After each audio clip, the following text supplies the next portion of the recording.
What's up, guys? ArtistVersion1 here, and welcome back to another edition of the Three-Way Dance Wrestling Podcast. And after taking a week off, and you can't have a three-way dance unless there's three of us. So joining me, as always, is Shelby, a.k.a. Shubs.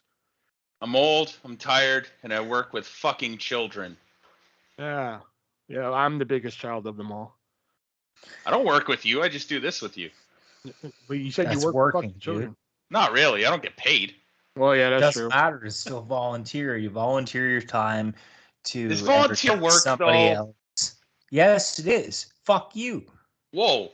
Well, it's already He's started. already offended. Yeah, I was about to say, it's already started. And joining me, as always, is, we're halfway there, Nick. Whoa, living on a prayer. What's up, everybody? The tone of that, I can never get the fucking right tone of that song, like when I try to fucking sing it. And we got a big show for you here tonight. We got some news to talk about. We got AEW's Wembley debut of All In to talk about here. Plus, we're going to play a new game here tonight. We're going to see if Nick and Shelby here can stump the old artist here. We're going to give that a try and see how that works out here.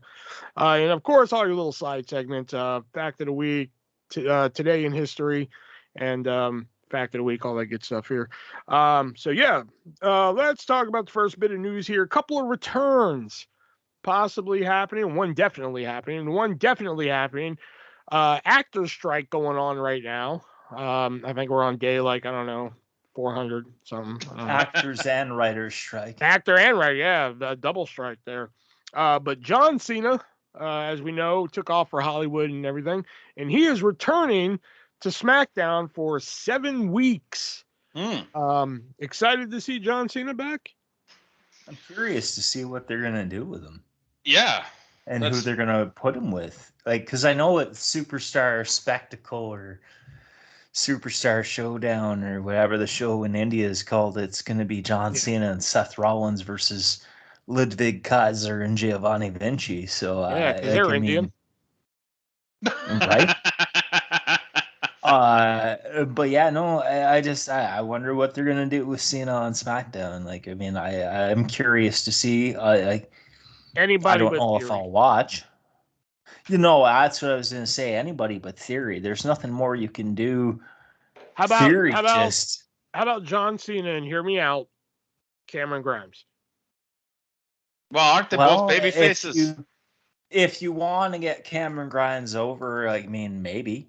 I know a lot of people are like, oh, you got to put John Cena with LA Knight, but LA Knight has something perfectly fine with Miz right now. Oh, so they want to squash LA Knight. Oh, okay, cool.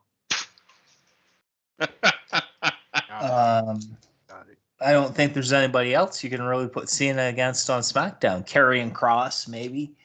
No. Well, he's already dead, so hey, why not? No, exactly. Right. There's not much you can do, so I'm curious to see what direction they're going to go with this. Well, they got 7 weeks to play with. So. And the other possible return is former Raw Tag Team Champions, the Authors of Pain, Akam and Razor. Apparently, they've been actually signed since last year. And, with Paul Ellering.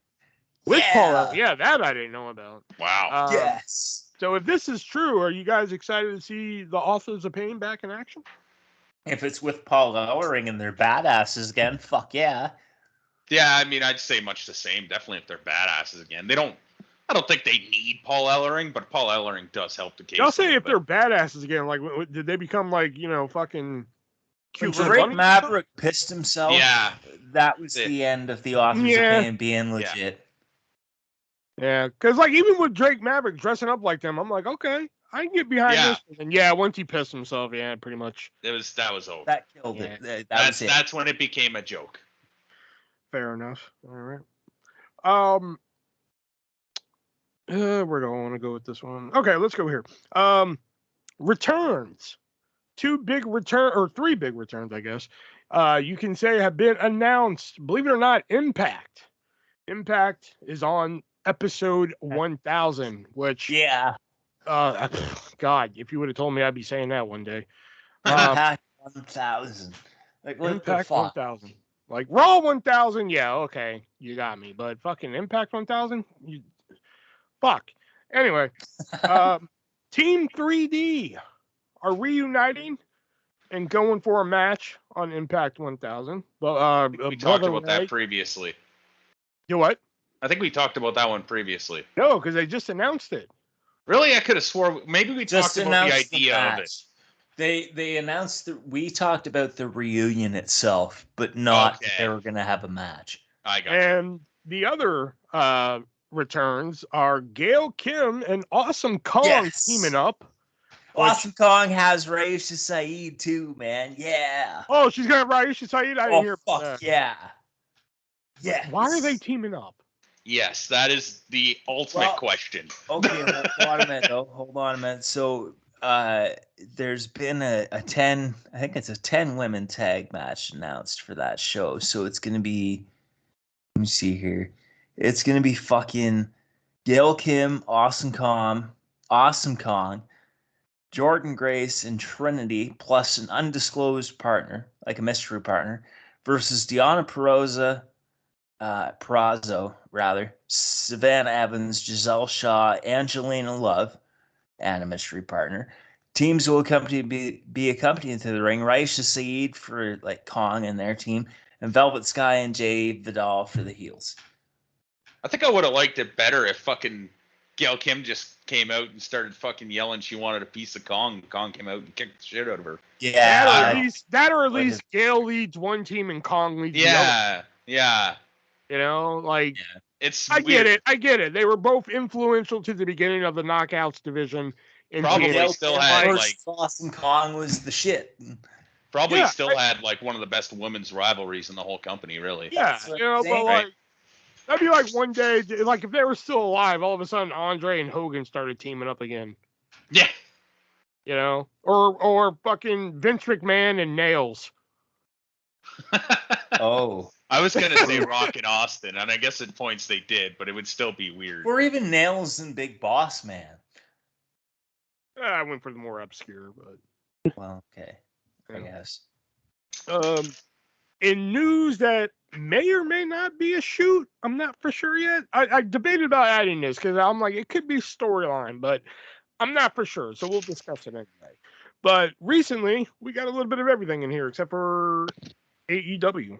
But NWA 75 was this past weekend, and Tyrus, the NWA champion of 275 days, something like that, and only made 4 defenses of the title, by the way, was forced to retire after EC3 defeated him in a bull rope match, which when I think bull rope matches, I think EC3 and Tyrus.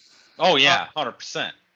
EC3 defeated Tyrus to become the NWA World Champion and made Tyrus retire. If this is not a shoot, you guys going to miss Tyrus? You guys going to miss Brodus Clay? Absolutely not. I saw some of him in the NWA, and I thought he was all right. I wasn't sure if he was, like, world championship material necessarily, but he was a big Trevor Murdoch? Or fucking Mike Knox? Or... But they don't have a lot of talent. Exactly. And none of the talent they have is really but Trevor Murdoch's good, though. Yeah, you could argue Trevor Murdoch's good. Yeah, I could see that. Fuck. I mean, you know, Nick Aldis was the king of fucking NWA. Yeah, but Billy Corgan ran him out of there, so. Yeah, which is unfortunate. And in some sad news this week, we lost a couple wrestlers this week. First being Terry Funk, the old Funker, died at, believe it or not, 76, which 79, which I thought he was older. Yeah, I know, right? No. He's been around forever. I think that's why. Yeah, that's what I thought it was like 92 or something. But Terry Funk passing away, and the big shocker, Bray Wyatt, who was off TV since before WrestleMania season, actually just in talks to start coming back again. You know, apparently the word was that they were starting to pitch ideas for him to come back and everything. Unfortunately, passed away at the age of 36. What now? 5 days ago? 6? Something like that. Yeah, something like that. So Bray Wyatt. A week ago tonight, actually. Yeah, a week ago tonight. Yeah, there it is. So for once, I can actually say this, and we probably have an answer to it. So, favorite Terry Funk and Bray Wyatt matches? Well, so I have 2 vintage picks, so it's fine that I get one out of the way here. So Okay. Terry Funk versus Sandman versus Stevie Richards at ECW Barely Legal 1997, when Terry Funk won to be the man contender to the ECW title. Yeah. Favorite Bray Wyatt match? Holy fuck! Like, I mean, man, it's so weird to think that Bray Wyatt's fucking dead. Yeah. Like, what the fuck? Like, I don't know if it's because I'm around the same, like, I'll be 35 in November, right? So I don't know if it's because I'm around the same age or what the fuck it is. Mhm. It's just hard to think that he's fucking gone, but uh, man, what the fuck? Firefly Funhouse was fucking wonderful. But even the Wyatt family versus the fucking Shield at Elimination Chamber, yeah. The first match they had, like, and even the pre-match stuff, like that first time they faced off and the crowd went insane. Like, fucking just the crowd exploded. It was like, holy fuck, like. And then they gave us fucking the Shield versus Kane and the New Age Outlaws at Mania that year. And it's like, why did you? I get it, but at the same time, I don't. But it's wild to think the fucking Bray Wyatt's gone, man. Fuck. And Terry Funk, for that matter. Like, fuck. But admittedly, the first exposure I got to Terry Funk was barely legal 97. Like, older Terry Funk. I had seen Terry Funk at ECW, like the one night stand shows. But that was the first real introduction. The first real introduction would have been Barely Legal 97 because I watched that after. Shelby? Yeah. I mean, he's been sick for a long time, so it wasn't super shocking. It is sad, but, it is what it is. Yeah, I think I've mentioned this a couple times now. There was a match in the USWA where Terry Funk and Jerry Lawler were supposed to have a match, and Terry Funk just beat the shit out of Jerry Lawler around ringside for a little bit, using every weapon around, not like, picking something up and setting it up. He would just, like, there's a table there, so he would just throw him through it. It's fucking incredible. I watched a lot of Terry Funk stuff this week, especially a lot of promos, and I saw this one comment, and I thought it summed it up really, really well. Wrestling, they didn't, I think they said wrestling is fake, which, that's a word that we don't like. Terry Funk wasn't. Terry Funk was, like, legit. Like, he walked in and people would see him and they would fucking run the other direction because he was just a wild fucking cowboy. The one of the few actual cowboys in wrestling. So, gonna miss him. Bray Wyatt, I didn't see a lot of Bray Wyatt in the beginning because I kind of stopped watching at that time. When I came back, it wasn't quite as good. I liked the Firefly stuff in the beginning, but it got a little old quickly. I can't really say one specific match, but, like, some of the promos that he did in the original run as Bray Wyatt were, like, fucking phenomenal, right? Like, just so different. And, I mean, the Firefly Funhouse and the Fiend stuff, I think he could have made a career in the movies for sure. Like, some kind of horror. I don't know if it'd be like a Grindhouse or like a fucking Rob Zombie film or something like that, but I definitely think he could have, and I think Alexa Bliss probably could have joined him in it too, because she was great in that role at times too. So gonna miss them both. Yeah. What was I gonna say?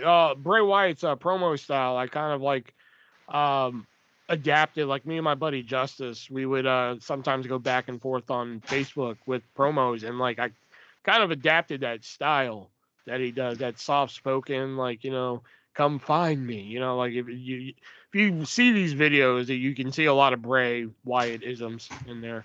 But yeah, probably my favorite Terry Funk match is probably it's probably one of the hardest matches you'll ever have to watch, and that's the Born to Be Wired. Oh God, that is just brutal. Is that the barbed wire ring rope one? Yeah. Holy shit. And just Sabu just pulling out tape and taping his own fucking muscle together. Like, I mean, him and Foley have pretty much been credited for starting, like, the deathmatch style. right? See, I've never seen one of those. I haven't either, actually. To be Yeah. honest with you. No. But like that I match right there, and I'd probably say his 6-person tag match at One Night Stand 2 was actually pretty entertaining. But like if I had to pick a favorite, probably Born to Be Wired. And Bray Wyatt, just seeing him win that WWE title at Elimination Chamber was just even though he lost it in a match that I don't think he should have lost, it was all worth it just to see him win it just once. That match was kind of shit. I think that was really the biggest. The Randy problem. Orton one or What? the Elimination? Yeah, the Randy Orton one. Oh, yeah, totally. Yeah. I think it would have been a little bit better if it was a better match, but Bray Wyatt should have won that match. Oh, totally. That or it should, apparently, according to Luke Harper, it was supposed to be a 3-way with him in it, but they cut him out of it. Well, if it had been a 3-way, Harper should have won it, actually. I will say that. It should have been. Because at that time, fucking Harper or Brody Lee or whatever you want to call him, he was fucking red hot. Like, fuck. And he was putting on some fire matches. I think, what was the pay-per-view before WrestleMania time? Fastlane, I think, or Over the Limit? Yeah. One of those two. Is that the one with Ziggler? Fuck. No, he had a match with Randy Orton, which was really good. That's right, yeah. And it was a phenomenal match. It was really good. So Bray Wyatt passing away at 36 and Terry Funk at 79. And me and Shelby were discussing this before we went on. The biggest news of the week here. Man, fuck, I can't believe this one, man. But Lacey Evans, no longer a part of WWE. She let her contract expire, which I've been calling that for months. She said, fuck this shit. I'm out of here. Started her own coffee and donut shop, bakery, whatever. And she didn't go to OnlyFans per se, but she started like a version of that. I think she went to OnlyFans. The same place. The same one Mandy Rose. Yeah, OnlyFans. Like Fans only. Yeah, something like that. Yeah. So, are we gonna miss Lacey Evans in WWE? Nope. I mean, go fuck yourself. They blew it. They really did, and this last run especially. I remember hearing about it. I don't remember seeing any of it. She might have been in the Women's Royal Rumble. She probably was. I don't fucking remember. Okay. That would have been it. That would have been all I've seen. She Cobra clutched Zelina Vega over the top rope to the floor. Okay. Yeah. Fair. But yeah, like just if they actually did something with her in that last run, maybe, but they just didn't. So they screwed the pooch. Especially with like Sergeant Slaughter calling her out and shit. That'd been so great if like Sergeant Slaughter like fucking like came in and been the mentor of like some other fucking women's superstar and like took on Evans. That'd been fucking dope. What about Sergeant Slaughter being the mentor of Lacey Evans? If that they pitched that, he was like, "Oh yeah, they did too." But what do you think of that though? That could have worked too. Like if he said, "Yeah, I'm down," then like that could have worked. Yeah. But like since he was so against it, fuck, bring him in as like like just for example, like he's now the mentor of fucking Zelina Vega, and he doesn't like what fucking Lacey stands for, and then boom, he's gonna sick Zelina Vega on her. Yeah. But he's gonna be a mentor within the LWO. Well, I'm just saying for example's sake. I mean, that would have been before the LWO I'm just picking anyway. a name out of I'm just picking a name. Hold on, dude. All right, so that was the news this week here. So now we're going to move on to our games that we like to play here. It came from eBay and the 3-word dance, and I found some new stuff on eBay and wrote down some new 3-word dances. So let me get the new eBay. Now, for those of you who don't know, eBay, It Came From eBay is a game we like to play here where I give these guys 3 wrestling-related items, and they have to figure out which one is the most expensive of the 3. So here we go here. Your first 3 being, let's go with, okay. Is it the 1990, I think we did this one before, but I'm not 100%, but I'm going to do it again anyway. Is it the 1991 Hulk Hogan flashlight? Still sealed. Still shine the light, brother.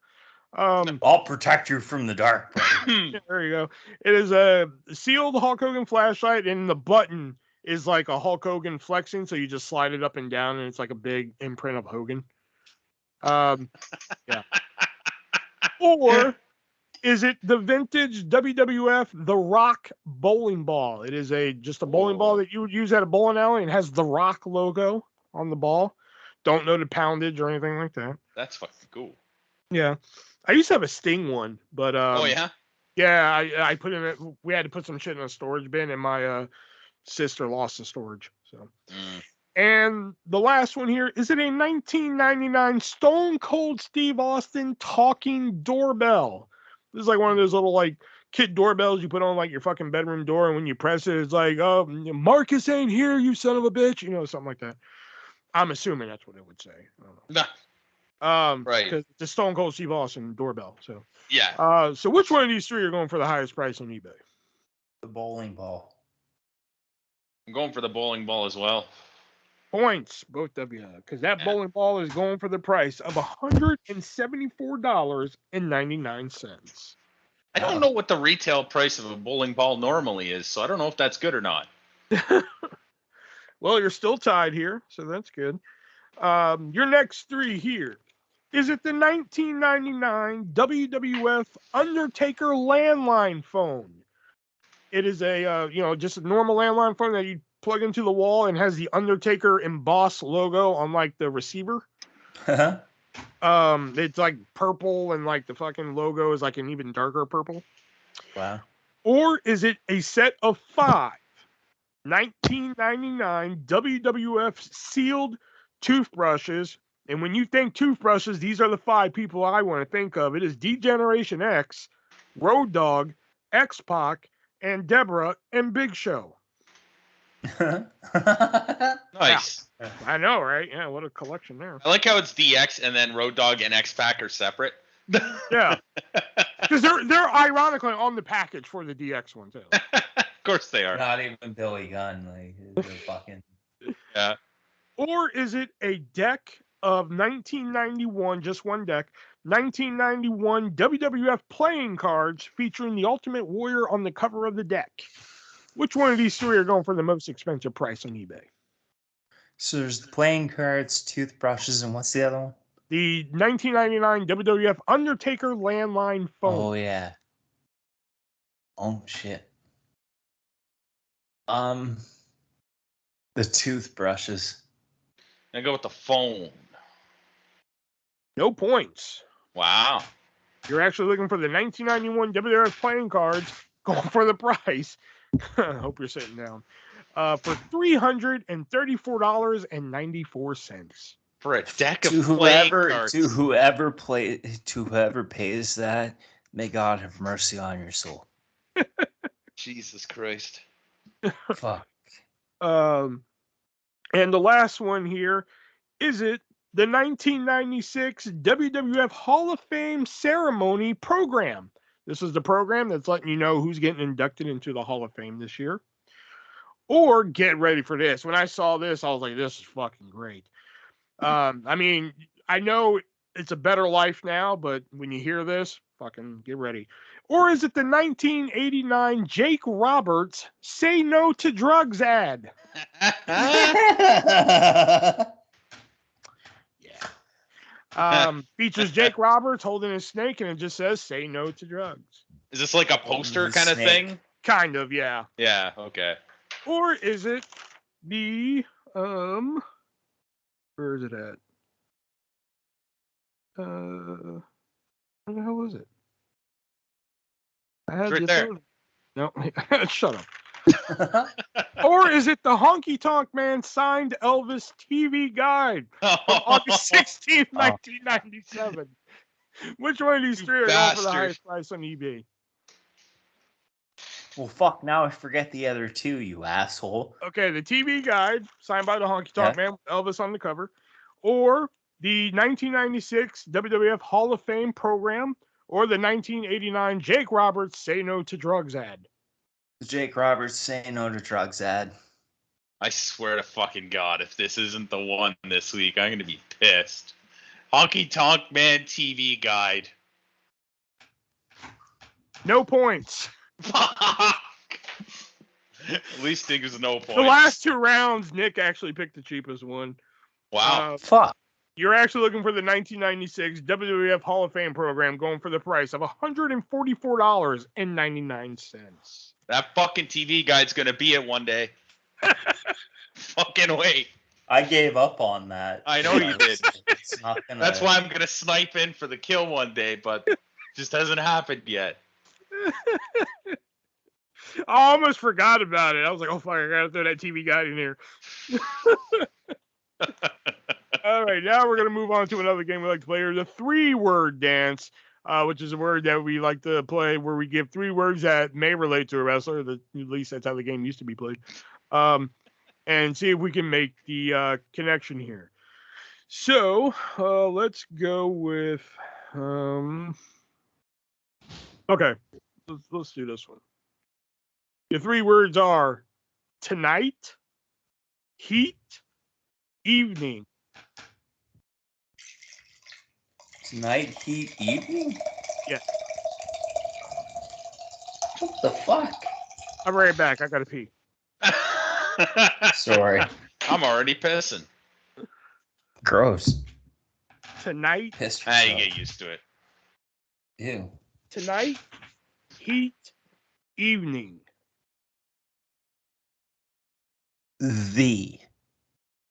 Or the. Great. Tonight, heat, evening. The fuck, great. Evening is also night. Tonight, heat, evening. What the fuck? Ah. THE. I fucking. What the fuck? Tonight, heat, evening. Hint. Add an E.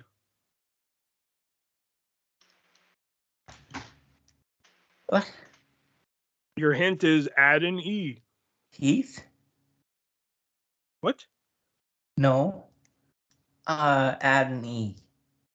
Willow Nightingale. No. What? Tonight, If you didn't want to play tonight, evening, You always Adam. say that. tee. because you always give guesses like What in the fuck? Add an E. THEE?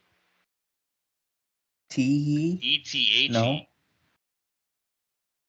Easy? Yeah. That great wrestler, Ethy. Tomohiro Ishii? I'm trying. I don't fucking know what you're going for. I've got nothing. Oh, this can't be I don't it, even man. want to guess because I'll sound fucking stupid. Like, I don't. There's no but such you thing already as- don't sound stupid?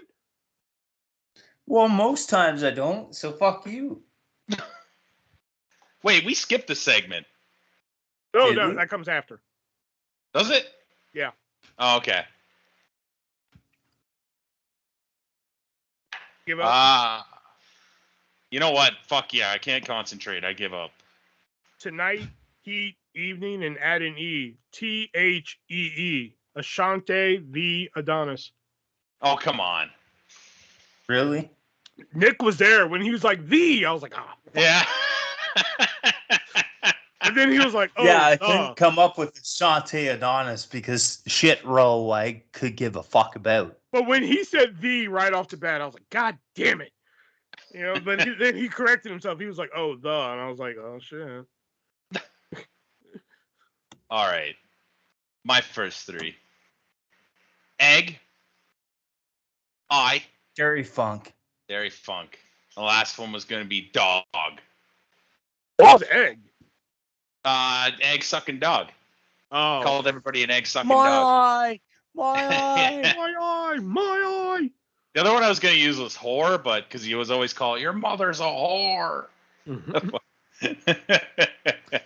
Okay, so next 3 words. Mind, ant, friend. Orange Cassidy. Fuck! For fuck's sakes. Where is my mind, the entrance theme he had before this current one? Fucking Fire Ant as part of the colony, and he's one of the best friends. Oh, Or fuck. put I wrote gang, down, I if wrote you down will. ant as an A-U-N-T. I am not fucking happy right now, and you're gonna find out why later. Fuck. Let's see here. My next one here.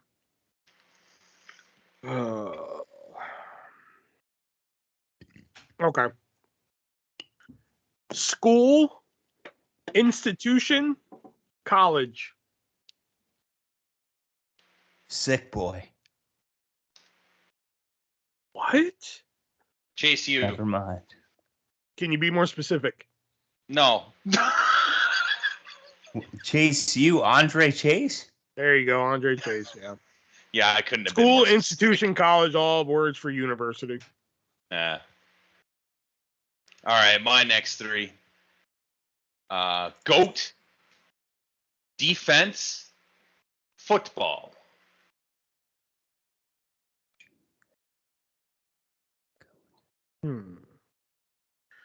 Go defense, football. Roman Reigns. Nope. I see what you're doing there. Go defense. I doubt it, but Braun Breaker? No. I don't think so. And? 11. Well, that doesn't do fuck. Baron Corbin? Nope. Pat McAfee? No. Brock Lesnar. No. You're probably a little closer with that. Well, I guess he did too, so never mind. Oh, fuck. God. Marcus Corvon? Nope. Monty Brown. Nope. Angelo Mosca. Nope. Defense, football. Goat.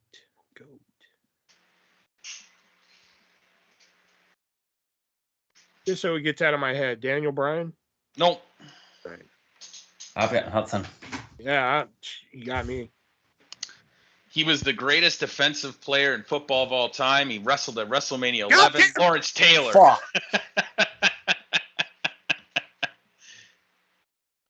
Next three words. Mechanic. Shatter. FTR. No. Mechanic, shatter, money. God damn it. Now all I got in my head is Shatter Machine. Yeah. Yeah. I was thinking the mechanics and Shatter Machine. Yes. Yeah. But it wasn't FTR, but that doesn't mean you weren't on the right track either. Cash Harwood. Cash Wheeler. Son of a bitch. Mechanic, shatter, Oh, machine, Cash. money is Yeah. Cash. Cash Yeah. Wheeler. Yeah. All right, my last three here. Let's see here. Nick, if you don't get this one, you're going to be awfully ashamed of yourself. Words of Your encouragement. last three words are smooth, gypsy, fusion. Gypsy Joe. What'd you say? Gypsy Joe. No. Good guess. Yeah. I mean, you had Gypsy in it, so. Smooth, just gypsy. Fusion. Santana. No. Said that with such confidence. I feel bad. Ortiz. No. And Your hint being.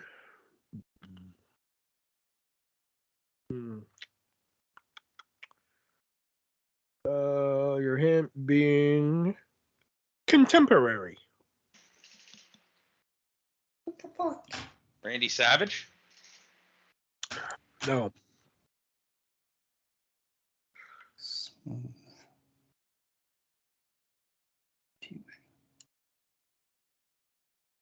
Smooth, gypsy, fusion. Your hint being contemporary. I've got fucking nothing. What the fuck? Sky Blue? No. Tony Storm? No. Yeah, I've got nothing. I have nothing. Gypsy. What the fuck? Roxy Laveau. No. Nah, I got nothing. Smooth, gypsy, fusion, and contemporary are all forms of jazz. Ah, shit. I've never heard fusion as a form of jazz. I looked up Jazz different types of fusion. jazz music and Fair there was enough. this kind, so I was just like, Fair all right, enough. this is gonna be fun. All right. My last three. Chinese. Ribs. Abdullah the Butcher. Yeah. Yeah. My last three words. Car. Board. As Paint. in B-O-R-E-D or B-O-A-R-D? BOARD. And then the last one was Car, paint. board, paint. Jeff Hardy. Nope. Kofi Kingston. Nope. Car. Paint.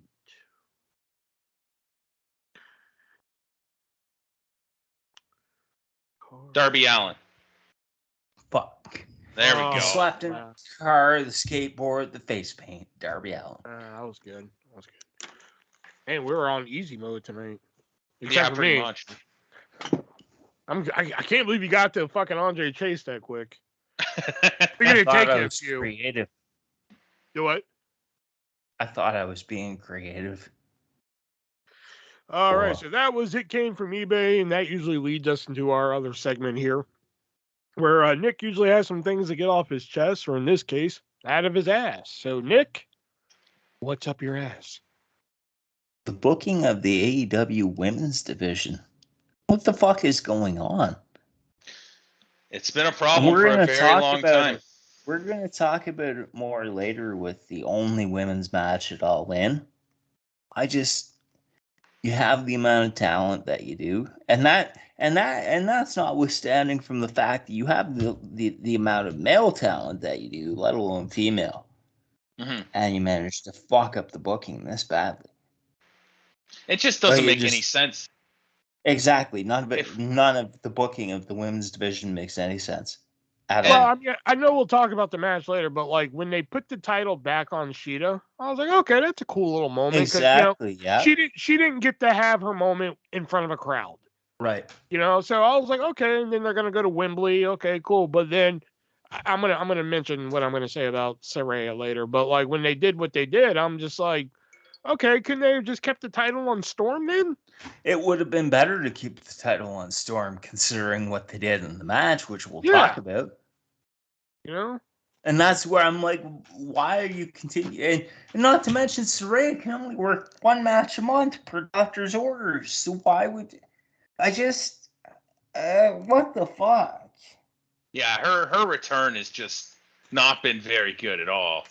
You know, from all aspects too. Like Money talks is really apparent in this situation. Well, in this entire company, really, but yeah. You know, she can't talk. She can't really work anymore. So what the fuck is she there to do? Take up space. That's it. Look at that ass. That's pretty much it. Yeah, but it's not even that great. It's not. I beg to differ. It's a sweet ass. Dude, but after the amount of tapes... I mean, it's no Britt Baker ass. Spin. Oh, no, but see, even in that four-way, fucking Sheeta, though. Oh, yeah. Yeah, Sheeta. Holy Sheeta. And Tony Storm. Juice Robinson is a lucky man, by the way. Fucking, wow. That goofy-looking motherfucker. All right, so that was What's Up Nick's ass, apparently. And now we're going to move on to our review of AEW All In. But before we get to that, we got to give a quick shout out to the great people over at moviesarusa.biz. We're going to head on over and pick you up movie or TV show that hasn't been released on physical media or hasn't been on physical media in quite a long time. They'll put that on Blu-ray or DVD for you for a great reasonable price. And if that price just isn't reasonable enough for you, you can use our checkout code, that being 3-way. The word or the number, doesn't matter which one you use, because both of them is going to save you 50% on your purchase. And on top of all that, 50? 50. Holy and if shit. that wasn't enough for you, you're going to get free shipping. And even for the international listeners, you're going to get free first-class international shipping as well on top of Yeah. the 50%. Yeah. So I've recently, I've been playing Power Wash Simulator on PlayStation here. And just to put something on in the background, I rewatched the whole first season of The Last of Us. So, Jesus. Yeah, I know. It's not even that old. I know. I just felt like putting it on again. So I was just like, all right, I'll put that on and watch it and shit. So if you're like, hey, I don't want to pay $15 a month to watch The Last of Us, well, hey, just head on over to moviesarusa.biz. They have it right there. Blu-ray, high quality, high def, 4K, fucking feels like they're in your living room acting it out. That's how good the quality is. So head on over there. You can pick up that. And if you're not really into The Last of Us, they have over 35 other 100 titles to choose from there. So head on over to moviesarusa.biz tonight. Use that checkout code 3-way. Get yourself something nice. Pick yourself up something pretty, as they say, you know? For us. All right. Make yourself pretty for us. Yeah. All right. So let's get into All In. And the first thing I want to mention, before we do this, no, you know what? No, I'll get to that in a second. So the first thing I will say is that, hey, they opened up with a sweet Bush song. I like that song. They fucking breathe in, breathe out, breathe in. That's a sweet song. And then the opening contest, we got Nigel McGuinness, Jim Ross, and of course Excalibur on commentary in Wembley Stadium in London. There's drinking game number 1. Every time they say Wembley, take a fucking drink. We are not responsible to what fucking happens to your liver. No, they are. But the first match of the night is Samoa Joe taking on CM Punk in his second match of the night.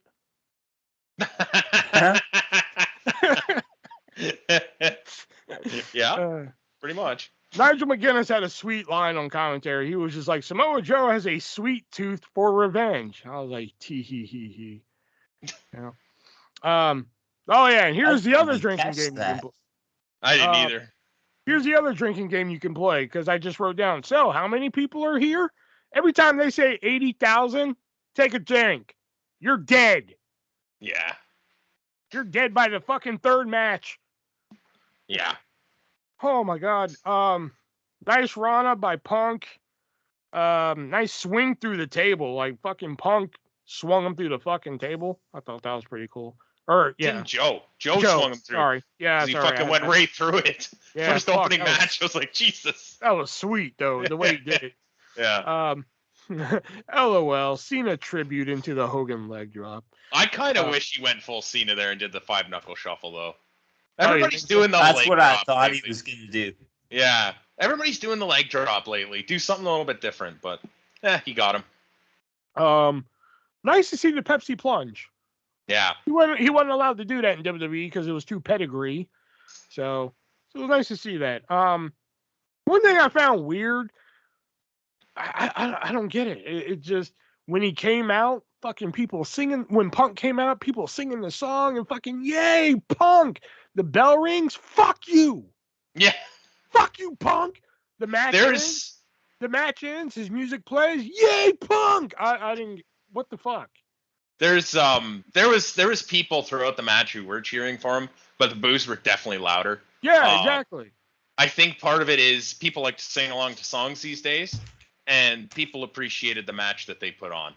So I think that's why you got those moments, because it wasn't completely split, but yeah, it's different. His matches these days are always different because you always get that half of the fans are booing and half the fans are cheering kind of thing, you know?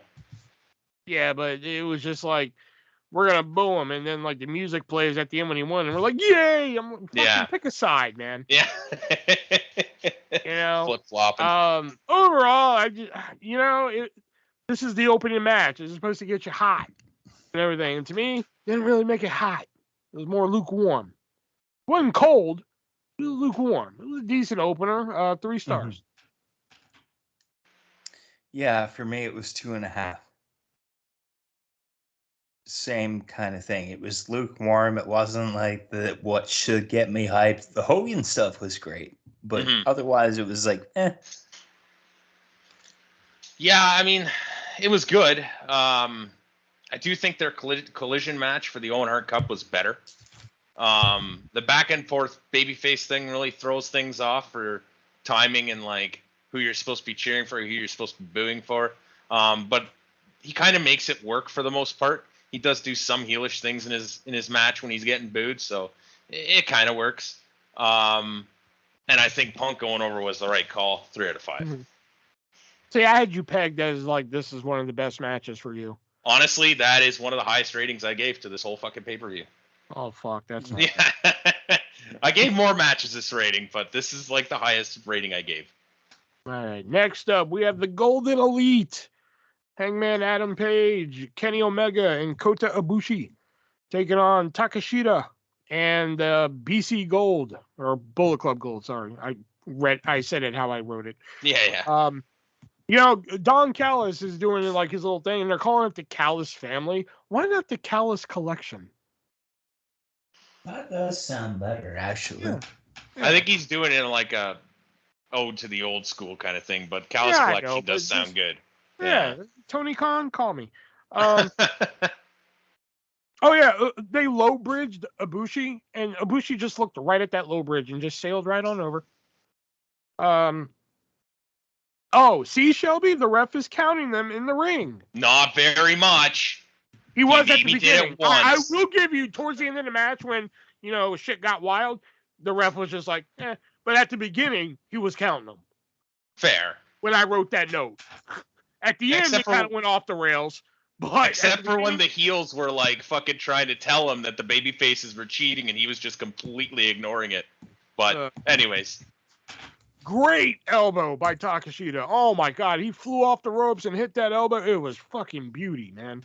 This guy, man, if they put some stock into him, whew.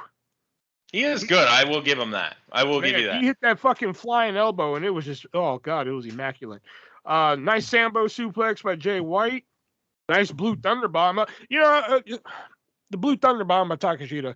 Nigel McGuinness said, oh, he inherited that from El Generico, which I'm like, okay, cool. Yeah. There was another match he did. There was another move he did later, which is they're like, oh, he inherited that from this person. I'm like, how many fucking moves did he inherit? Does he have anything for himself? No. Good tag sequence by Kenny and Page. They did like this little like double team sequencer. That was pretty cool. Nice reversal to the buckshot lariat. I thought that was pretty sweet. Great jumping knee by Takeshita. I'm telling you, this guy was great. Didn't see the finish coming. A surprise roll up catching Kenny Omega. Who would have thought that one? I think I was a little generous on this one because I was entertained by it, especially after that opening match. So I gave it 3 3/4 stars. This one I gave 4 stars. I was really entertained by this. I didn't think I would be, and I was pleased that Bullet Club Gold and Takeshita won. That was another thing. Yeah. So insightful.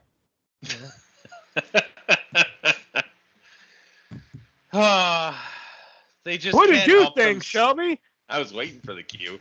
Yeah, that's okay. I don't remember. This is one of them bullshit matches. I forgot. Yeah.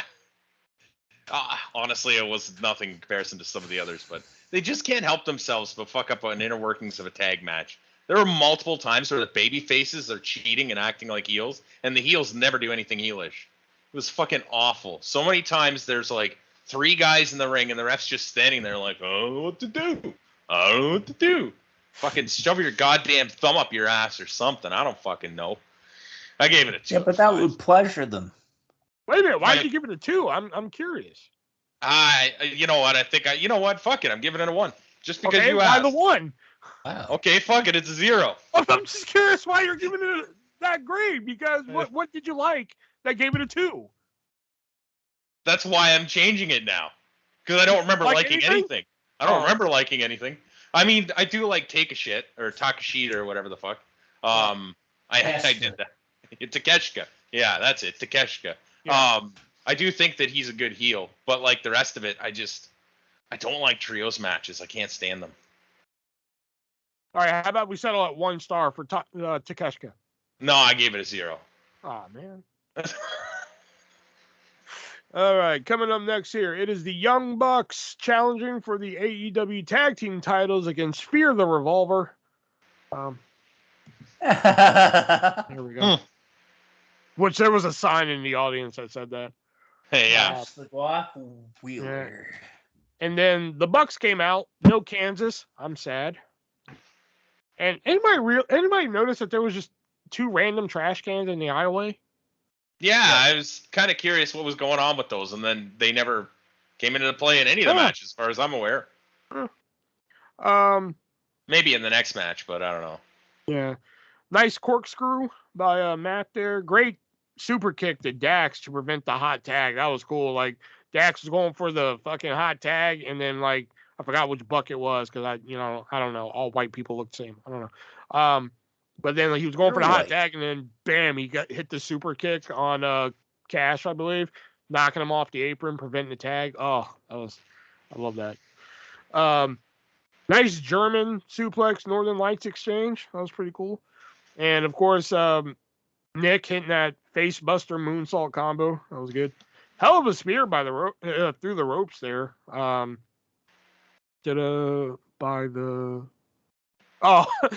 put hell of a spear through the ropes by the gunman. The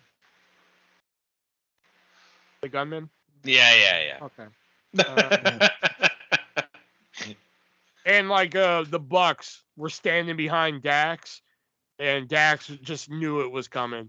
Like, I love how he just knew he knew he was about to get hit with something like that. Look, like, fuck, they're behind me. You know? Yeah. I love that. I love the fucking finish.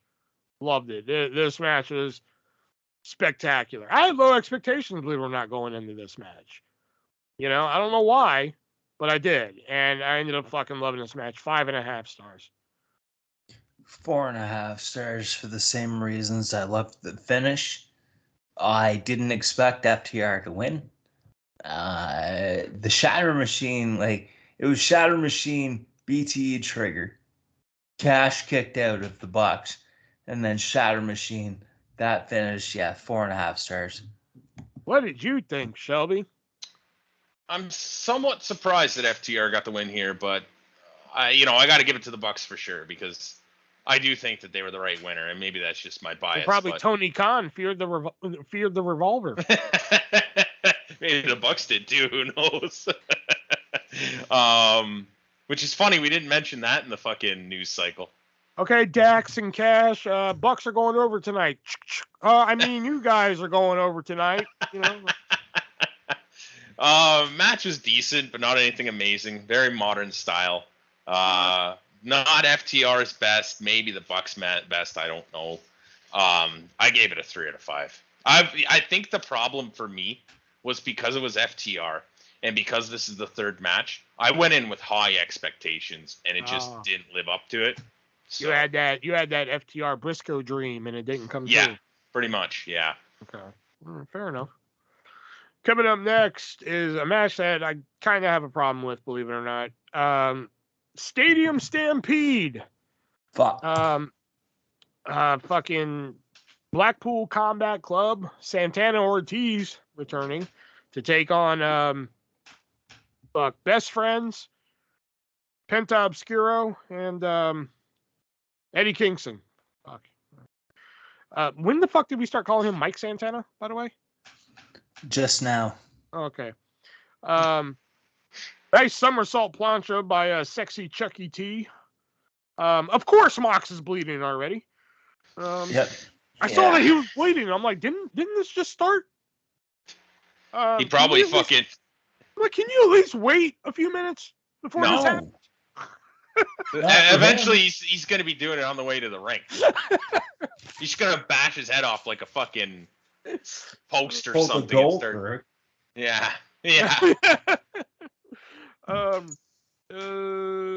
Backcracker with the chair. Better idea on paper.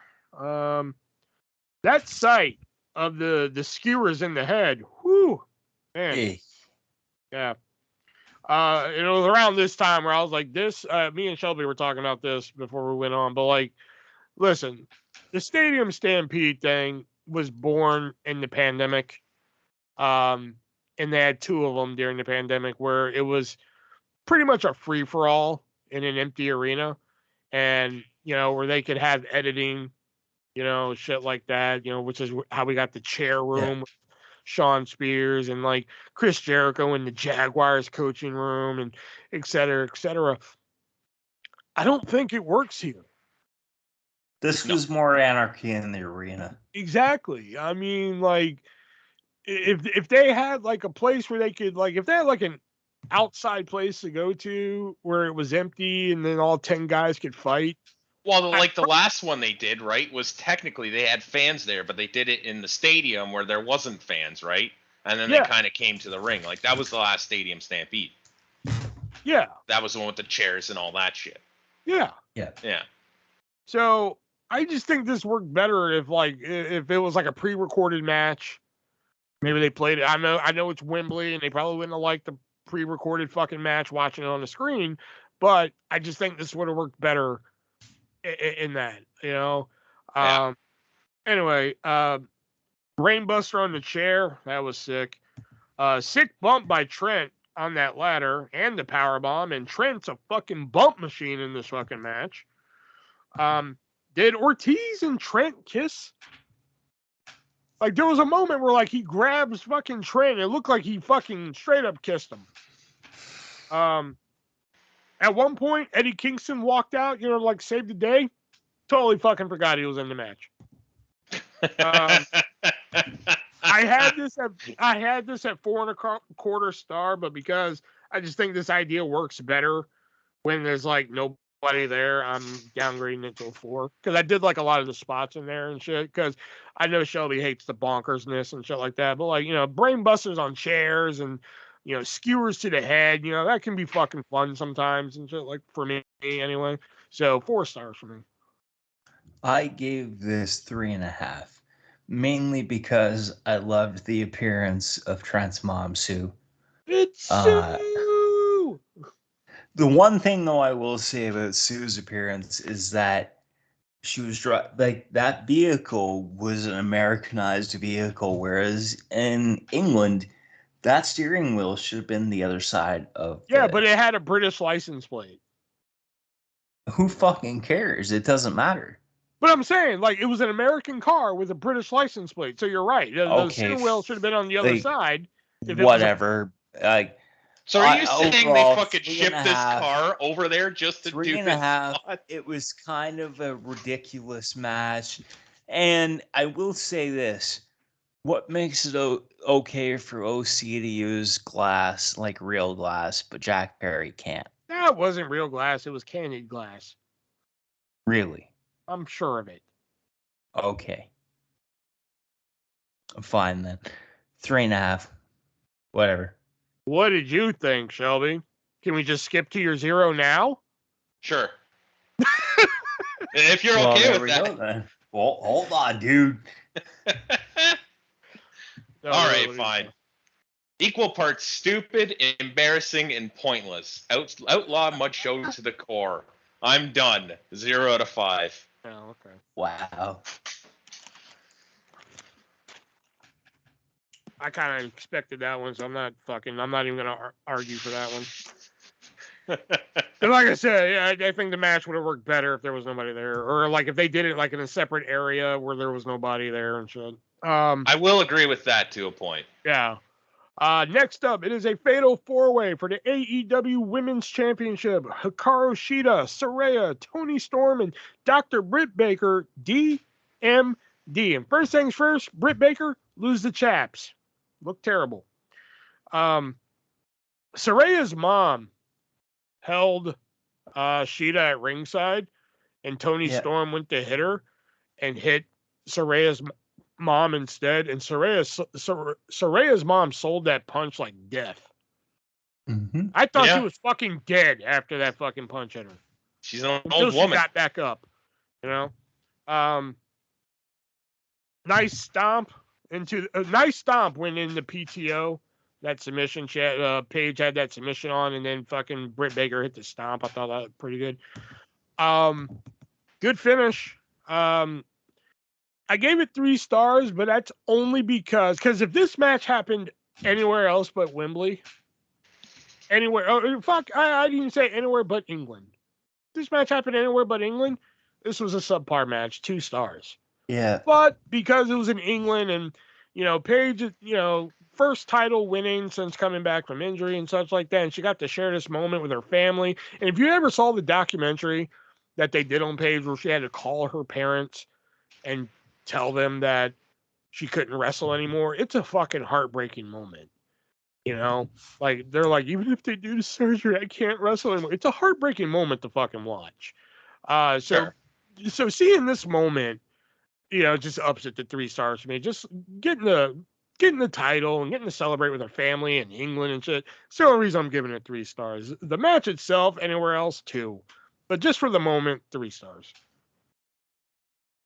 Yeah, see, for me, it's only 2.5. Saraya can only work 1 match a month. Why in the fuck did you need to put I get it, it's in England, you want to do it for her family, whatever. But she can only work 1 match a month. Not to mention, you took the belt off of Toni Storm to give it to Hikaru Shida, only for Shida to lose it within a couple weeks to Saraya, when it would have been better to keep it on Storm, considering what played out through the match with Saraya's mom and everything else. It would have been better to keep it on Storm and Saraya pin Storm for the belt. 2.5. I liked the after-match thing with her family and everything. I liked that, but overall, this could have been so much better. The only note I have for this match is horrible-looking 10 punches in the corner by Shida. This was atrocious. I don't like 4-way matches. I thought this would be one of the matches you thought were somewhat decent. Yeah, no. I don't like 4-way matches in general. I don't think Shida's very good. I don't think fucking Saraya's very good anymore. Dr. Britt Baker can be okay on occasion, and I think Toni Storm is terribly underutilized in this match. Yeah, it was awful. Fucking 1 out of 5. Oh. But you do realize that not all wrestling shows can be just one-on-one matches with guys doing arm bars for 15 minutes. Right? Why not? Have you tried it? Up next. Up next is a tag team casket match. Sting and Darby Allin taking on Swerve and Christian Cage. Worst play to the ring ever with Swerve's rap guy. Holy I don't know. There was one coming up that wasn't very good either. Oh, you didn't think Jericho's was that good? No. Oh, fuck, no. It was better than this fucking guy. Well, that's fair. This guy was fucking awful. I thought it was Swerve at first. But then, they showed the guy, and then he started rapping to the ring. I was just like, never again. No. In my opinion, I think this should have been 2 coffins instead of 1, but whatever. How many people are here again? Nice Bray reference. They're like the Fireflies are here tonight. Thought that was pretty cool. I don't get the. Oh yeah, so Darby Allin pulls out a thumbtack jacket, puts it on. Okay, cool. Hey Sting, put this on. Sting puts on a thumbtack jacket. Darby Allin then runs into the corner, turns his back, and splashes, fucking whatever in the corner. Sting just runs and does a Stinger splash. I don't think Sting gets the idea of the thumbtack jacket. I don't think Sting knows how to go into the corner like that. Because he didn't want to. I'm like, why are you even wearing a thumbtack jacket? Just doing the splash. He pretty much took the jacket off immediately afterwards too. I don't think he really wanted anything. Him and Christian wanted nothing to do with those thumbtacks. Because after he took off the jacket, there was a couple on the ring, and Christian's carefully picking them up and tossing them. Picked them up and great moonsault and dive by Darby with the hands tied. He had the hands taped and still did a great moonsault and a dive. That was fantastic. The run Sting is having in AEW is the one he should have had in WWE. Yeah. I'll agree with that. Yeah. Oh shit. That fucking kid who came out and hit Luchasaurus with the skateboard, was it Nick Wayne? Is that it? Yeah. Better man than me to take that bump on a skateboard. Yeah, like what the fuck? Jeepers. Yeah. He used to have kidneys. And oh god, you think that's bad? Fucking the coffin drop onto the fucking casket. Yeah, he used to have kidneys too. And Swerve used to have ribs after he went for a 450 on the coffin. His wasn't quite as like on it though. He Yeah, kind of like He kind of protected himself a little bit. Yeah. Darby just doesn't give a fuck. Like I swear to God, he's gonna be in a wheelchair by the time he's 35. I love the finish to this match. I again, this was a match that I went into with. I'm like, okay, tag team casket matches, fucking whatever, But like, ended up really liking this match. Probably liked it more than I fucking should have. Believe it or not, fucking 5 stars. I loved it. Wow. Yeah. I only gave this one 3 stars. It just was there. Okay, fine. Darby and Sting win. Yay. Seek and Destroy, like Sting and Darby coming out with Seek and Destroy was good, but it was just there. Fuck it. Yeah, I think so. What did you think, Shelby? I'm gonna put the garbage match aspect of it to the side. Instead of building Darby up as a single star and giving him big wins, they put him in a tag team coffin match where once again he's second fiddle to Sting. This could be your future AEW champion taking the belt off MJF, and you're doing this to him instead of fucking giving him big wins. I know he still got the Booker of the Year, everybody. Yeah, I guess he got the win technically, but this should have been Darby versus fucking Swerve. Hell, Darby versus Christian. I don't give a fuck about Sting anymore. He just comes in and steals Darby's spotlight, and it's not what. But you have to admit, for 67 years old, for him to be doing some of the shit he's still doing, that's pretty hot. I mean, sure, but it doesn't mean that they should be doing this over top of one of their next single stars. Darby is like, besides MJF, Darby is the standout of all the pillars, in my opinion. And I think there's a lot of people who thought that at least at one point. They just don't book him very well. He should have he should be it just ticks me off. And like, Darby isn't but like, he lays his shit in.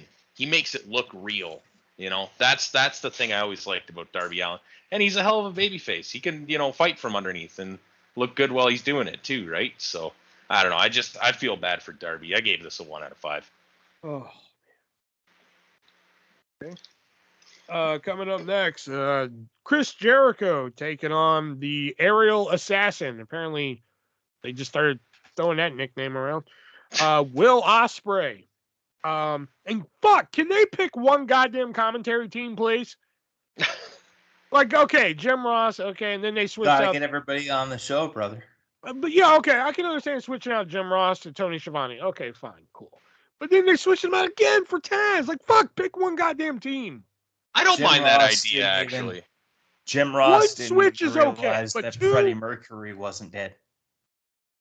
Still, the fucking one switch is okay. 2, fuck, pick a goddamn team. And Jesus, the raccoon eyes on Aubrey tonight. Fuck.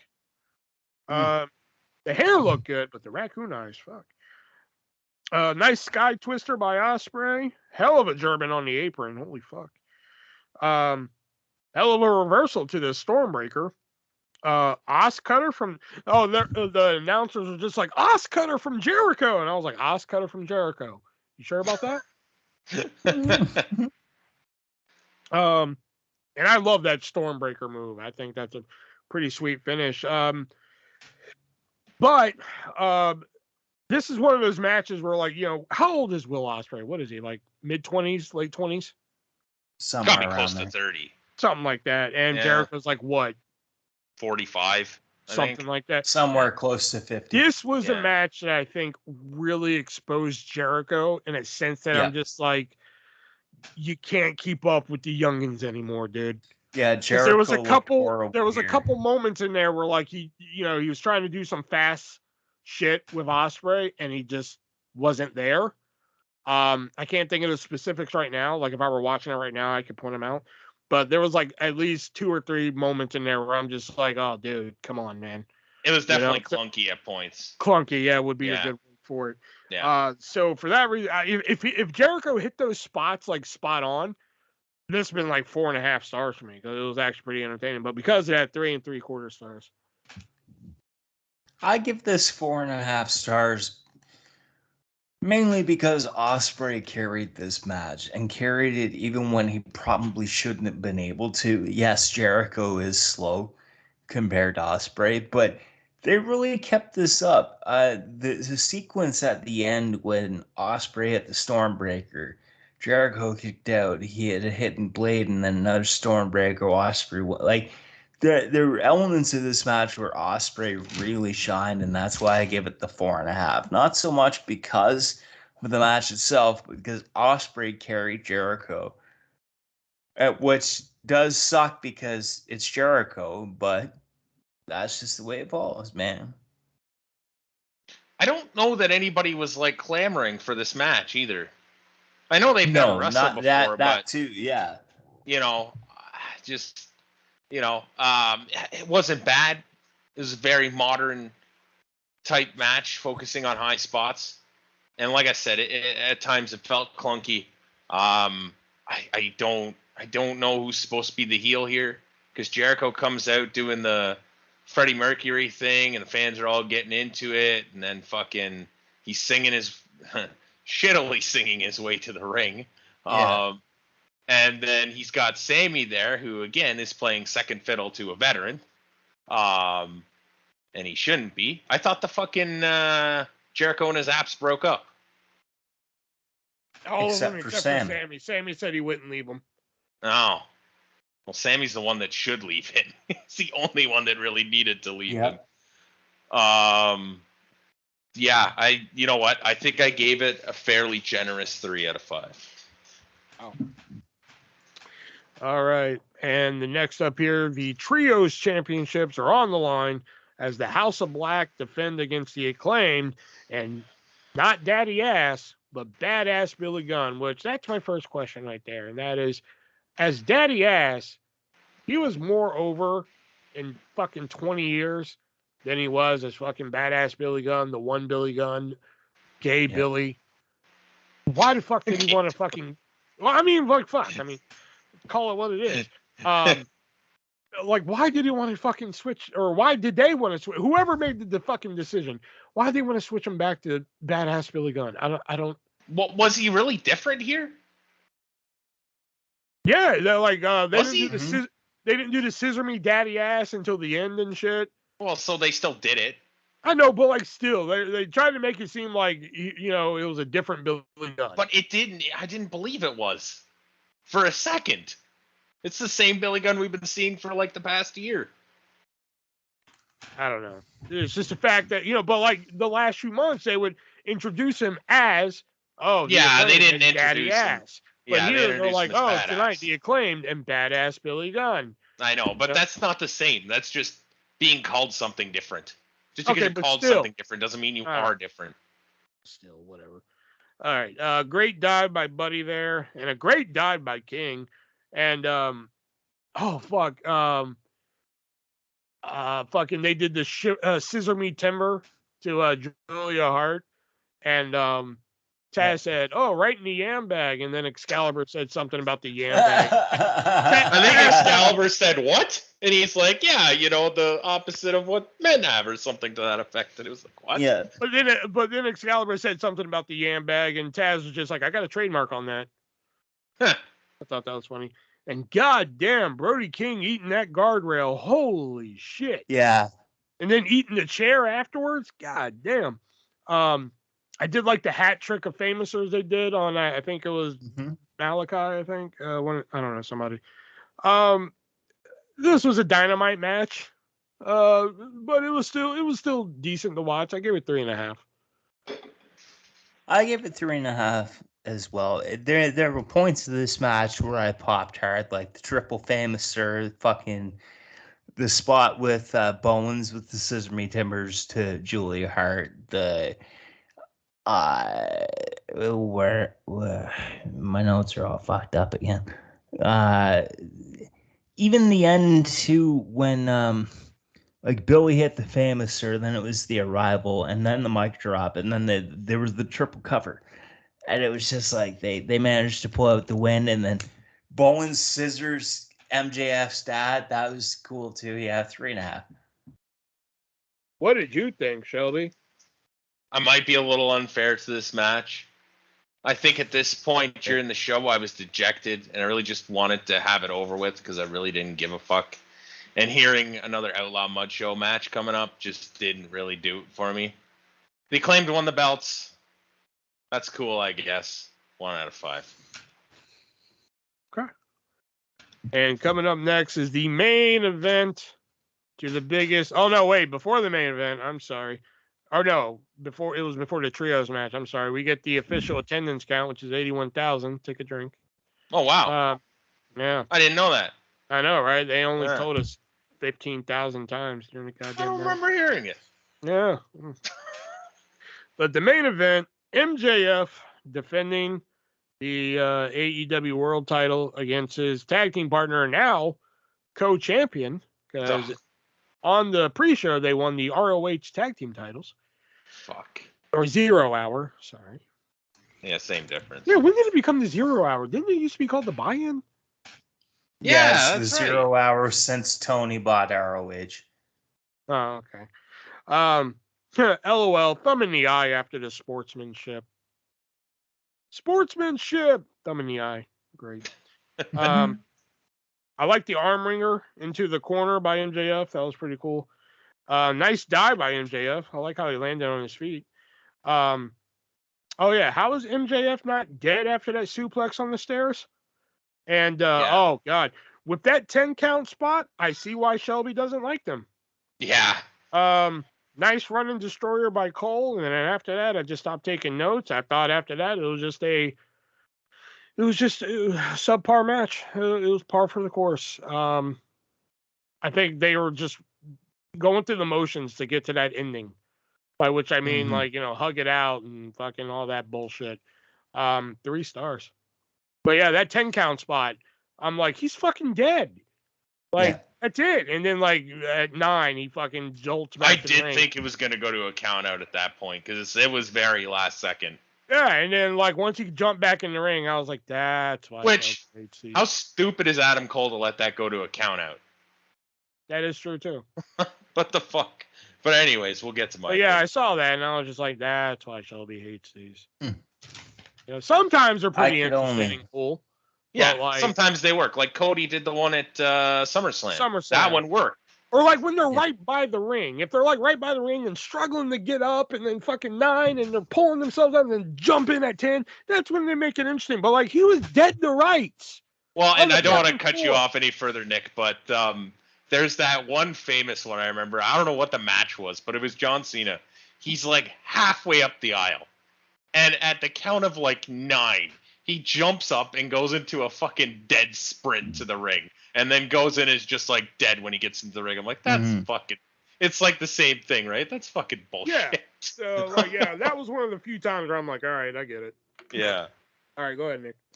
Yeah, with this, I can only 3 stars. It was predictable to a point, and then it was just the interaction between the two of them, and they were partners and and the shirts and all this other shit. They took up a whole half hour and something that could have been done in fucking less than 20 minutes. And so it was just kind of can we just get to Adam Cole turning on him already? Exactly. Yeah. Can we just get to Adam Cole turning on MJF and stop all this horse shit? I don't think you need a cue here. Nah. Worst MJF match ever. Really? This was fucking horrible. They're trying to make him a babyface, but when they try and make him a babyface, he just looks fucking stupid. Adam Cole drops him on his head on the steps, and then he has Adam Cole up on the announce desk for a tombstone. He's like, oh, I don't want to hurt my friend. He just dropped you on the fucking stairs. What the fuck? Are you an idiot? Oh, and then the whole, oh, you're my friend. Oh, you're my friend. This is exactly the kind of thing that AEW is known for. Everybody's got to be a friend, and everybody wants to be their friend, and you're not my friend, so I don't like you, and friends. Oh, it's just fucking stupid. He barely got the win, and not only did he look dumb doing it, but to take a line from our last podcast, he looked like a wimp as well. I fucking gave this a 2. I'm honestly, you know what? I'm so worked up now. I think I'm dropping it to a fucking 0. I just fucking hated this. And you know what? I think this is the telltale here. 2024, MJF's going to WWE. That's it. There's no coming back from this. There is no coming back from this because no matter what, either Cole turns on MJF or MJF turns on Cole, and the other one looks stupid, and the one who turns on the one looks just as fucking stupid. This is horrible. Horrible match. Oh, I thought this was going to be like your favorite fucking match of the night. No. Wow. This ruined the whole pay-per-view for me. Because this should have been MJF's shining moment of, and he still would have looked kind of stupid. But if he did turn on fucking Adam Cole here, it would have made it a little bit better. But that didn't happen. See, I think it should be Adam Cole turning because, I mean, that's the predictable route, MJF turning. But it's the one that makes sense. It makes sense. Sometimes. But that's par for the course. So, I mean, we've seen that before. Sometimes you do the thing that makes sense because it makes sense. That's all you need. Sometimes you don't need to do something that's shocking, so to speak. I get your point of view, but like still, in this case, I just think it would make more sense. Well, not make more sense. I just think it'd make a better story if Adam Cole is the one that turns. Fucking stupid. Hated this match. Oh, okay. Did not see that one coming. All right, so that was AEW All In.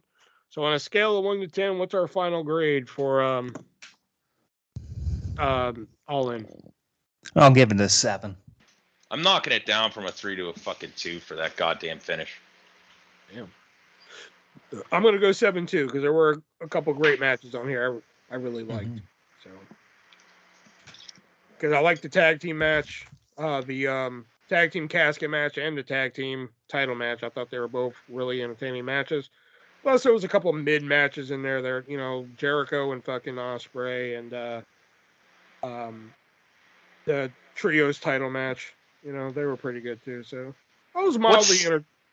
What's the name of the guy who is an AEW fan and doesn't like me? Leo, I'm sorry, but this pay-per-view fucking sucked. I will say, I mean, I've seen better fucking AEW pay-per-views, but like for them to tout this as like this is going to be the biggest night in AEW history, no. If I had to grade it on that alone, then probably like a fucking 4. Yeah. But like just graded on like just a standard pay-per-view type of thing, 7. I was entertained by it. I wasn't dreading it at any time. I was. I know you were. All right. So that was our review there. And now we're going to head into some mini segments here. First one being Fact of the Week. Nick usually regales us in a little factoid or a story or something that he finds interesting. So, Nick, what's your Fact of the Week? So while Colt Cabana was with WWE back in 2007, 2008, around there, Scotty Goldman. He once pitched an idea to get involved in the storyline between Mick Foley and Edge. Cabana's pitch was that as part of storyline, he would dress and wrestle as Dude Love, while fellow star in developmental Kazarni Sin Bodhi would have become Cactus Jack. Oh, no. Right? Yeah. The Foley would come to life, eh? Yeah. I guess. Sounds horrible. Then who would have been Mankind? Mick Foley. Oh, okay. And who would have been Mick Foley? Oh, fuck. Al Snow, fuck. Hear me out on this. Cameron Grimes. How old would he have been at that Out point? of diapers at that point? Well, he probably would have. He was probably like early high school. Maybe. All right. And our other little mini thing here is Shelby's Today in History, which he gives Damn us right. where he gives us a little factoids about today in wrestling history. So, Shelby, what do you got? Today being September 1st, not August 31st, September 1st. Good boy. September 1st, 1979, Pat Patterson wins a tournament in Rio de Janeiro, become the first Intercontinental Champion. That was a good tournament. Obviously, we all know that tournament didn't actually happen. But I've seen it. It's It's happened. I've seen it. Then we're to September 1st, 2007. CM Punk defeats John Morrison to win his first singles title in WWE, the ECW Championship on ECW on Sci-Fi. And I'm going to backtrack a little bit here. September 1st, 1992. Ric Flair defeats Macho Man Randy Savage to win his second WWF Championship. Ooh, yeah. The match actually aired 13 days later on Primetime Wrestling, and what was thought to be a first for the WWF World Title change. The original taping of the match was actually halted midway through due to Vince McMahon not being satisfied with the bout. The match was restarted, retaped immediately. Damn. Yeah. All right. All right. Now we're going to try something new here. We're going to play a game called Stump the Artist. The way the game is going to work is Nick and Shelby both have 10 trivia questions, wrestling related, obviously. And if I get one wrong, they get a point. And if I get it right, well, then nobody gets a point. Whoever stumps me the most wins. And if somehow I get all 20 right, then fucking I win. So Fair enough. That's the game. Yeah, there you go. So fire I'll go away first. when ready, boys. Okay, so first question. Who replaced Pete Dunne as Matt Riddle's tag team partner in the Broserweights in NXT? Timothy Thatcher. Correct. Okay, now, question number 2. Who taught Finn Balor how to drive in the U.S.? What was the question? Who taught Finn Balor how to drive in the U.S.? Ooh. Oh, I heard this one recently too. I think I know the answer. Was it Sheamus? No, All right. it that's was one not. for Nick. Do I give the answer now? Yeah, you can. Yeah. Dusty Rhodes. Oh, okay. That Oh, wasn't okay. the one I thought. I thought it was Okay, Daniel Bryan so- for some reason. Next one. Let's see here. What inspired the Owens in Kevin Owens? His son. Yeah, I'll give it to you. His son plus Owen Hart. Yeah, I'll give it to you. All right. Question number 4. Randy Orton and Undertaker are tied for most SummerSlam appearances. What's the number? Oh, Most SummerSlam appearances. What's the number? I want to say. Oh, that number seems too cliche, though. No, it can't be. It can't be that many. I'm gonna say 14. The answer is 16. Yeah, I thought that was too high. close. I was gonna say 13, 16. but that sounded too fucking cliche. Hmm. So, Yeah. right, so it's got 2. All right. Okay, so next question. Samuel Rash is also known as who? Who? Yeah, so what is the ring name of Samuel Rash? Samuel Rat. Who the fuck? Rash spelled Ratschh. Just based on that spelling, I'm just gonna take a stab in the dark and say Baron von Raschke. Darby Allin. That was close. Yeah, okay. All right, 3. Next question. Who did Lance Cade team with before Trevor Murdoch on WWE television? Oh, Mark Jindrak. Very good. Yes, as Garrison Cave, he teamed with Mark Jindrak. All right. So, next question. Orange Cassidy was part of what indie team? The Ant Colony. Yeah, I'll give it to you. The Colony. He was Fire Ant. Yeah, I'll give it to you. Okay. Next question. Who was Mortimer Plumtree? Mortimer Plumtree. Mortimer Plumtree. A manager. Oh no. Can you be more specific? Where was he a manager? Oh, okay. So he was a manager. Okay. Mortimer Plumtree was a manager in TNA. Yeah, there you go. Yeah, he was Wow. manager in TNA, most notably for AJ Styles and the Johnsons, who went on to become the Shane Twins. Next question. Last of the next two, by the way. What CFL team did Roman Reigns play for? Oh, fuck. I don't even think I know this one. Fucking the Toronto Breakers. The Edmonton Eskimos. I was gonna say the Lions. And your last question. Who trained Zicky Dice? Who trained Zicky Dice? Brian Danielson.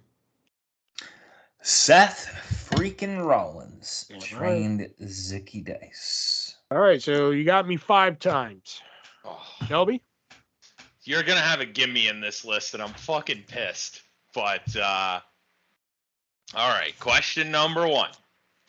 In the WWE, WWF, WWF Championship lineage, who is recognized as the inaugural world champion? Oh, I always get the names confused. Buddy Rogers? Buddy Rogers is correct. Question number 2. Who has the shortest Intercontinental Championship reign? Dean Douglas. Less than a day. Question number 3. Who was the last male wrestler to win the Royal Rumble and go on to win his title match at WrestleMania? Oh, shit. That would be Drew McIntyre. Damn it. Yeah, that's correct. Oh, wow. Question 4. When was the last Clash of the Champions for WCW? 1996. 1997, August 21st. All right, I got a wrong one. There you go. I got to get 4 more to tie? 4 more to tie, 6 to win. All right. Question number 5. What WCW wrestler is also known for being a monster truck driver, driving a truck? Damn it. I'm fucked. Question number 6. What NFL football team did LT play for? New York Giants. Yeah. This is the one that's going to be a gimme. Question number 7. Prior to joining AEW, Orange Cassidy worked for the Chikara promotion under what name? I swear to God, if you're doing a bit right now. It's only been mentioned like 5 times. Fuck. I thought about can't remember. I know he's an ant, but I honestly don't remember which ant now. Oh! He's fucking Fire Ant. Oh, You Fire Ant. You idiot. He didn't answer the question yet. That doesn't count. He cheated. And he's probably going to win anyway. All right, question number 8. How many Abdullah the Butcher's House of Ribs and Chinese food locations were there? See, in order for me to know that, I'd have to give a shit. I know there was one in Atlanta. Fuck, I'm going to say 4. 2. See, I was thinking 2, but that seems 2. The other one was in Japan, which I guess makes sense because he worked there a lot, and it's Chinese food. Although Chinese food in Japan, interesting. Anyways, question number 9. Shows how much of a smart guy he fucking was, the idiot. I think I'm fucked. You need to get. Yeah, the you've next already 2 lost. Wrong. Well, if you get the next 2 wrong, I tie, right? Because he had. No. Oh, okay. Well, we'll go on with it anyway. Number 9. What does Ultima Lucha Dos mean? Ultimate Lucha 2. Nah. Last Fight 2. Oh, fuck. And number 10. Who was the final WWE 24/7 champion?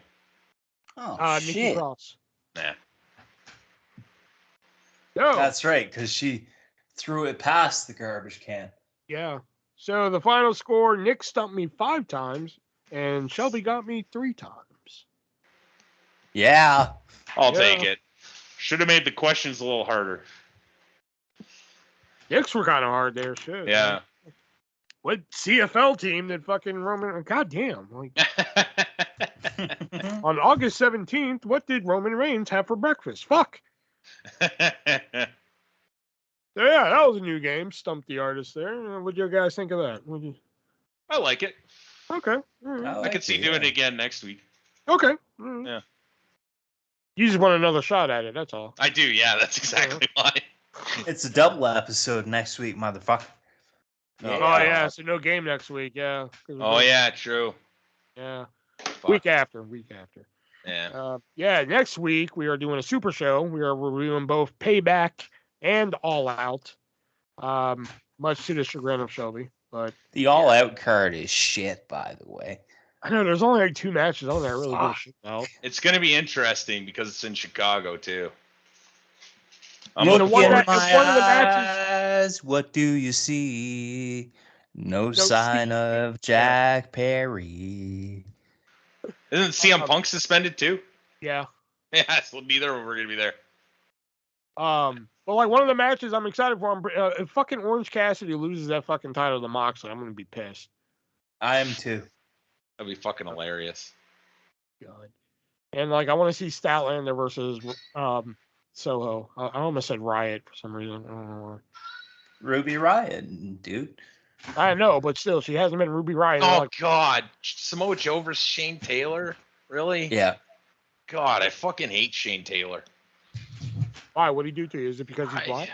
Showcase for Shane. He looks Samoa Joe, dumpy. brother. You know the word dumpy? He looks fucking dumpy. Yeah. He's just a fat, stupid-looking fuck. God damn. And I'm sure he would say the same about you. Probably. Tell me how you really feel about him. He's a fat, dumb piece of shit fuck. I don't know. Maybe he's smart, but like he looks like a fat, dumb fuck. He looks like a fat, dumb fuck. Okay, that's yeah. He looks okay. Hey, what? Say that quote again. He looks like a fat, dumb fuck. Fat, dumb fuck. I forgot about that. Fat, dumb fuck. There's our banner or head or photo quote. Yep, I'm writing it down now. That's what I figured. He looks like a fat, dumb fuck. What the fuck? Booker of the year, ladies fucking and terrible. Booker of the year. I wish he'd keep his hands off fucking Ring of Honor. God damn.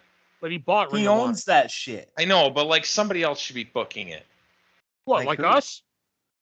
Sure. Yeah, let's do it. Hire us. Maybe we could actually. You know what? Could. I think we could. I think we could book a good show. I mean, I don't know about good show, but physically, could we? Yeah, Dustin Rhodes is Ring of Honor champion. Fuck yeah. Why Dustin Rhodes? The golden Dustin Rhodes. Nope. Mercedes Martinez, ROH World Champion. What about Zicky Dice? I'm down. Okay, go. Or wait. Hear me out on this. Cameron Grimes.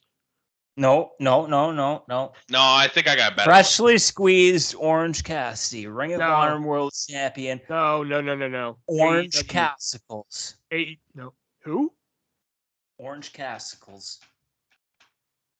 I think what you're trying to say is Ring of Honor World Champion CM Punk. I think that's what I heard. You can go sit over there. I am sitting over here. You can go sit over there. See, no, I don't Oh, I want am to work with sitting Punk over there. because the second he comes to me with that bullshit, I'm like, look here, motherfucker. I'll throw To be another fair- fucking I'll throw another fucking Z-pack in you and send your ass home. Chris I don't- Amon says hi, bitch. I don't think we would last very long. Tony Master Khan Sammy would be Guevara. like, wait a minute, what? Mercedes Martinez is the ROH champion? What the fuck's going on down here? Right, Master got it, Sammy I got it, Guevara. Right, Master Sammy Guevara. Honestly, at this point, it'd be better than what he's doing anyway. Yeah. Where he's just fucking Chris Jericho's Hey, Sammy Mercedes. Guevara. Hey, we didn't mention that Mercedes Moné was showing it all in. So hey. Yeah. Hey. So he's carrying around a fucking picture of Mercedes, like looking at it, like looking at it, Licking like his just lips staring at it, and, just like- like. Did they show her during He's that licking match? his lips and No, Ty they showed her Conti during the like is in the fucking, freeze frame and she's looking at him like, I will kill you, bitch. Yeah. They showed her during the 0 hour and they showed her during the trios title match of all Oh, that. it's the trios title. Okay. I'm like, yeah, they didn't weird. show her during the women's match. Or like just, I mean, she's like the biggest unsigned contract, biggest female unsigned contract right now. Like, you think they could have like in between matches been like, hey, it's Mercedes Moné and or whatever the fuck, and people are like, yay. The biggest story coming out of that is that she was actually sitting next to people. Yeah. And looked perfectly fine with it too. Yeah, I she know, didn't have her right? tape measure out, making sure they were 6 feet from her.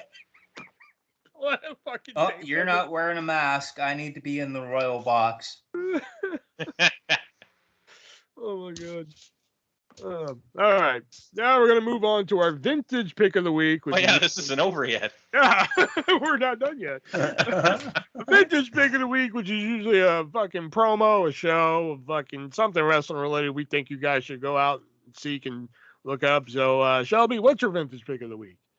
Terry Funk looking for a sissy. He did this great My promo eye. in the fucking the Jarrett's territory.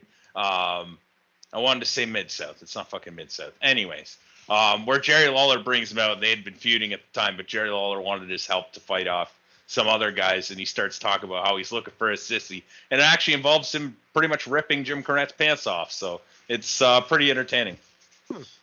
Yeah. So, yeah, as I had said earlier, I had two vintage picks, one of which being Terry Funk versus Sandman versus Stevie Richards from ECW Barely Legal 97. The other being one of my most favorite pre-match promos in WrestleMania history from WrestleMania 30. The pre-match promo, Bray Wyatt versus John Cena, set to the tune of Legacy by Eminem.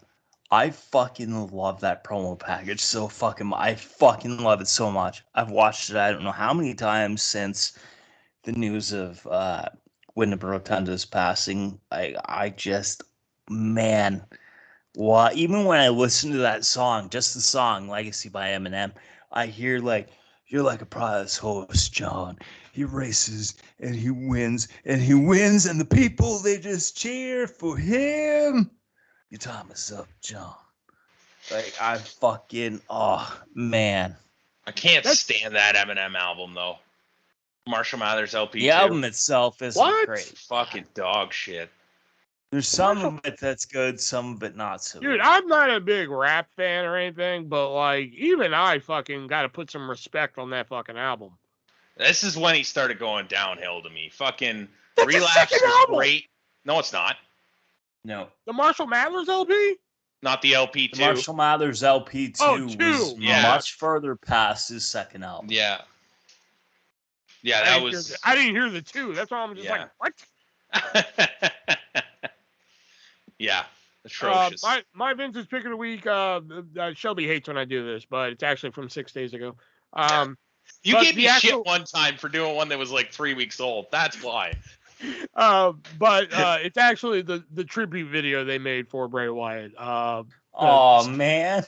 The song that they picked for it, which I've been listening to nonstop.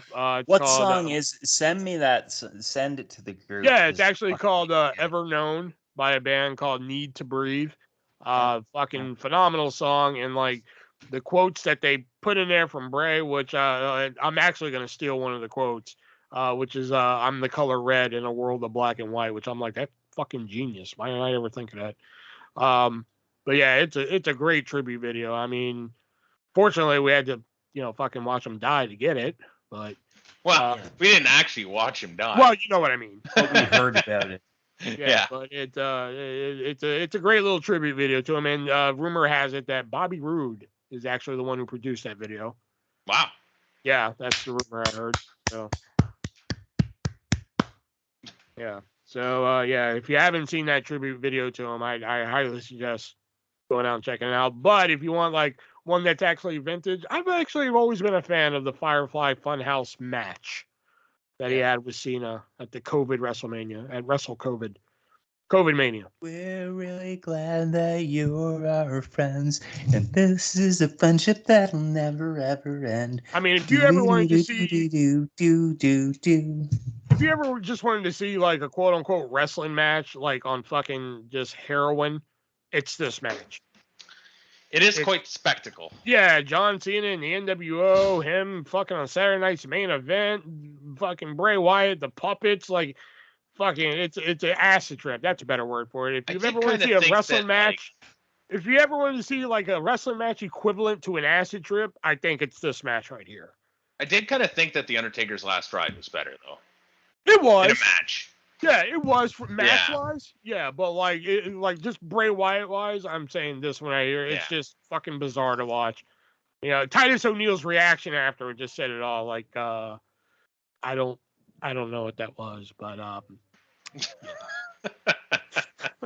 COVID Mania. There's the bell, so we know what that means. That signifies the end of the Three-Way Dance Wrestling Podcast. Also, I want to mention here, if you've made it this far, I wanted to mention it earlier, but I forgot. But don't know what days it's going to start coming out, but I have started a new podcast, which I'll be bringing on guests sometimes by myself, maybe eventually these two cats here. But the Stories No One Asked For podcast. We debuted it, or I debuted it last week, and it's doing pretty well. Coming soon to Amazon, Apple, Spotify, all that good stuff here. So if you want to hear the first episode, it is available on YouTube right now. So be on the lookout for, if you want to listen to it on the other platforms, be on the lookout for that. I got to create the page for it. And next week, slowly proving that you can replace us with dead air. Pretty much.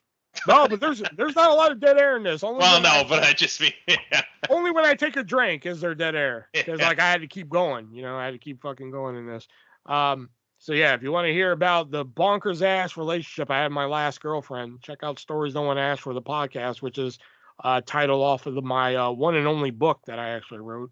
So yeah, next week, like we said, Super Show. We're gonna be doing All Out and WWE Payback, which looking at the cards, I'm not really. Oof. Yeah. Be prepared for a lot of zeros from Shelby. Yeah. That's going to do it for us here this week. So until next week, guys, for Nick and Shelby, I'm the ArtistVersion1. Until next week, be breezy, guys.